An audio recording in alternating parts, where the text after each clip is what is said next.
ఇక ఓటర్ల జాబితాలో భారీ ప్రక్షాళన 60 లక్షల ఓట్లు అవుట్. ఎస్ఐఆర్ సవరణతో భారీగా తగ్గనున్న ఓటర్ల సంఖ్యపై అధికారుల ప్రాథమిక అంచనా. 40 లక్షల మంది నమోదైన చిరునామాల్లో కనిపించకపోవడంతో క్షేత్రస్థాయి పరిశీలనలో కీలక అంశాలు వెలుగులోకి. మృతులు, డూప్లికేట్ నమోదు, ఇతర రాష్ట్రాల్లో ఓటు హక్కు ఉన్నవారితో మరో 20 లక్షల పేర్లపై కత్తి. తుది జాబితాపై రాజకీయ పార్టీలో ఉత్కంఠ, ఎన్నికల సవరణపై ప్రభావం చూపే అవకాశం. ఇప్పుడు వాడు బీహార్లో ఉంటాడబ్బా, బీహార్లో వానికి ఓటు హక్కు ఉంటుంది. వాడు తెలంగాణకు వస్తాడు, తెలంగాణకు వచ్చి ఇక్కడ కూడా ఓటు హక్కు లభిస్తాడు.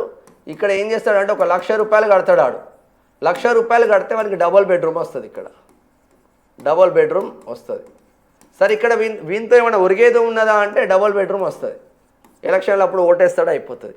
మరి ఈ డబుల్ బెడ్రూమ్లు తెలంగాణ రాష్ట్రం వాడికి రావాలి కదా అంటే పొరపాటున కూడా రాదు. మీరు తెలంగాణ ఇక్కడ హైదరాబాద్ ఉన్న డబుల్ బెడ్రూమ్లు చూసి సగం మంది వేరే రాష్ట్రానికి చెందిన వాళ్ళే ఉంటారు.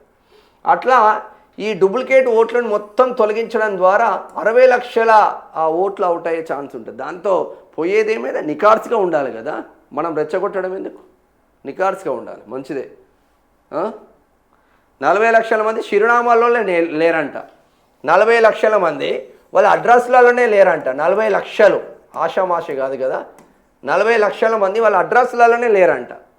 వాడు ఏం చేస్తాడు? ఇప్పుడు యూసఫ్గూడలో ఉంటాడు. సపోజు ఒక ఏరియా యూసఫ్గూడ, హైదరాబాద్లో యూసఫ్గూడలో ఓటు హక్కు ఉంటుంది. దాని తర్వాత వాడు ఏం చేస్తాడు? ఇటు వేరే ఏరియాకి మారిన్లు అనుకో. సపోజ్ లింగంపల్లికి మారిన్లు నెక్స్ట్ ఎలక్షన్ల వరకు. లింగంపల్లి అంటే షేర్లింగంపల్లి నియోజకవర్గం, లింగంపల్లిలో కూడా మళ్ళీ ఓటు హక్కు తీసుకుంటాడు. ఇదే కాకుండా వానికి ఊర్లో ఒక ఓటు ఉంటుంది. ఇప్పుడు ఈ అడ్రస్కి పోయినా యూసఫ్గూడలో వాడు ఉండడు, ఈ అడ్రస్కి పోయినా వాడు ఉండడు. ఇక ఊర్లోది ఎలాగ ఉంటుంది కాబట్టి ఈ రెండు కట్ చేసిండ్రు. అట్లా దాదాపు ఓవరాల్గా 60 లక్షల మందిని కట్ చేసి పడేసిండ్రు. తప్పేం లేదు, ఇంకా జరుగుతూ ఉంది. ఇంకా 4 రోజుల సమయం ఉంది. చూడాలి ఏం జరుగుతుందో.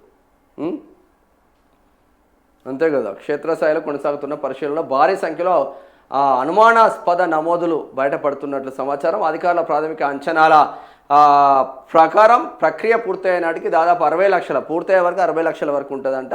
కోటి పోయినా ప్రాబ్లం లేదు. దొంగలు ఎందుకు లంగలంతా. ఇక 4